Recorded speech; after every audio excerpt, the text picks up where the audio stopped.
got to fight this guy. Oh, you got injured in camp. You lose to that guy too. Now you're set back when you could have been a champion. Yeah. You know, there's a lot of like weirdness going on with possibilities and, you know, just luck, bad luck, and good luck. Bad luck and good luck. Timing, I think, is a big thing. How is something like this allowed to happen? How is Jake Paul allowed to fight Gervonta Davis?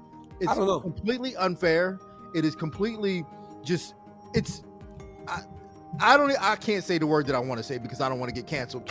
And then going out there and taking on a guy that is maybe 92 pounds heavier, that is at least 65 pounds heavier than you. That is called one thing. That's called being a bully. Joe Rogan didn't hold back when talking about Jake Paul's upcoming fight with Gervonta "Tank" Davis. He called out the huge size difference between the two, saying it makes the matchup dangerous and unfair. Rogan reminded fans that weight classes exist for a reason, to keep fighters safe and the sport balanced.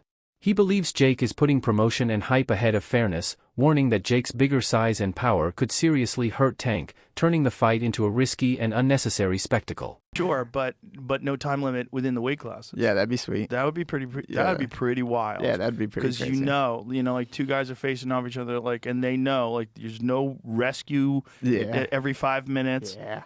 And you go into it knowing you're either getting knocked down or submitted, or you're doing that to the other person. Michael Bisping has voiced strong criticism of Jake Paul's decision to fight Gervonta "Tank" Davis, highlighting the extreme weight difference between them.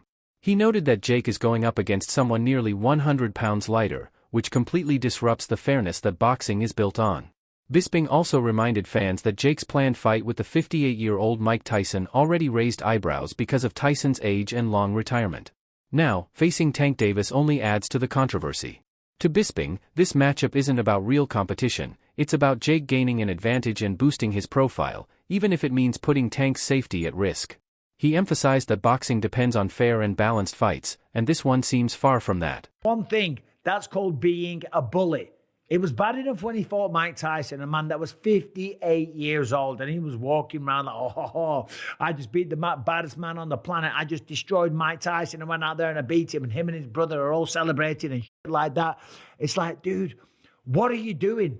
What don't you understand about this? If you want respect from your peers, if you want everyone on the planet to look at you and take you seriously and give you credit as a boxer, you have to take on challenges that are real. You have to go up against someone that keeps you up at night, against someone that gets you out of bed in the morning to go for a run because the fear of them beating you down is real. Not going up against someone that is so small. If you were to go up to this guy in a bar and try and start a fight with them, people would look at you and say one word, whoa, stop being such a bully. Leave him alone. You are way bigger than this guy. And that's clearly what we have here. It is ridiculous. When you look at the tail of the tape, Gervonta "Tank" Davis, granted, a very, very skilled boxer, a world champion. He's had some great wins. He's had a tremendous career. He's got 28 knockouts on his record. I'm just looking at the tail of the tape here. 30 years old, Jake Paul, 28. Gervonta Davis is 5'5" tall, whereas Jake Paul is 6'1". I would never dream on picking on a guy that is 5'5" tall. Granted, there's some tough guys out there that are 5'5", okay? They're smaller guys, but for 5'5", they'll pack a good punch. Typically, they're mixed martial artists or boxers, yeah. Teddy Atlas reacted to the face-off between Jake Paul and Gervonta "Tank" Davis, immediately pointing out the massive size difference between them. He joked that Tank looked so small next to Jake, he'd need a ladder just to reach his chin. Atlas acknowledged that differences in skill and style are normal in boxing, but said this particular size gap goes far beyond that. In his view, Tank is simply too undersized to compete effectively, making the matchup look uneven and uncompetitive right from the start. Things, right? They should also have like the size of the ring, the size of the glove, all that stuff. Particulars should be in the contract, but I would probably look for one thing that is not the common thing to have in a contract if I'm Tank. A ladder. A ladder. Can I get a ladder? Somebody? You know what I mean? Hey, look, if he hits him on the chin the way he can punch, Jake might be doing a dance. You know what I mean? Not voluntarily either. But we'll get into that more later. The thing that I'm talking about right here is what you said. It was stark. the size difference was really, you couldn't ignore it. We understand the talent difference, the experience difference. We understand all of that. But the size, the pure, and we understand small guys can beat big guys. We just saw Crawford do it to Canelo, but you know, a little different.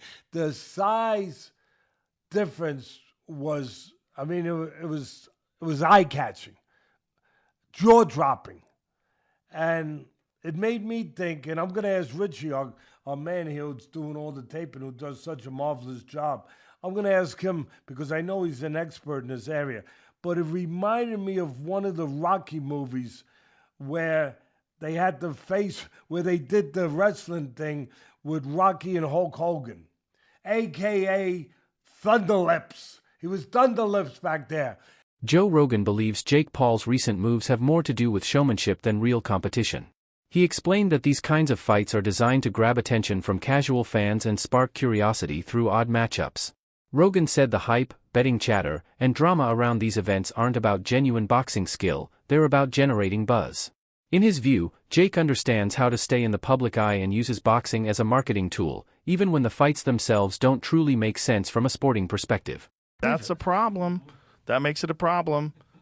My opinion is, I just want to say, in case someone calls me into court, I'm a fucking idiot and I don't know nothing. And don't take my advice. I love the Saudis. Don't take my opinion. I love the Israeli government. I love everybody. That had nothing to do with them. That was Jake Paul promoting it.